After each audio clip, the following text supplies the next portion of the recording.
అన్నాడు హైదరాబాద్ అన్నాడు. No. అవి అడిగావు హైదరాబాదా అని. కాదు అన్నాడు. విజయవాడ అన్నాం. No. కాదు అన్నాడు. Keluru? No. ఏలూరు వెళ్తున్నావా అని అడిగారు. కాదు అన్నాడు. No. రాజమండ్రి అన్నాం. కాదన్నాడు. Where are you going? అసలు ఎక్కడికి వెళ్తున్నారు సార్ మీరు అడిగారు. I don't know. నాకే తెలియదు అయ్యా అంటున్నాడు అతను. Is he going to arrive? మరి అతను చేరుకోగలడా? నో, కాదు. When you begin a journey, నువ్వు ఒక యాత్ర ప్రారంభించినప్పుడు you must have a place where you start from your journey. నీ యాత్రలో అసలు నువ్వు ప్రారంభించిన ఒక స్థలం ఒకటి ఉంది. You must have a destination where you are going. అలాగే నువ్వు వెళుచున్న గమ్యం కూడా ఒకటి ఉంది. నీకు ప్రారంభ స్థానం ఉంది, గమ్య స్థానం ఉంది.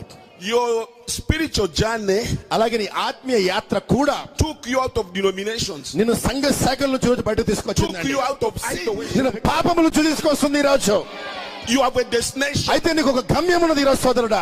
For Israel, ఇశ్రాయేలుకైతే it was Canaan. అది కానాను దేశమై ఉన్నది. For you, నీకైతే it's a spiritual Canaan.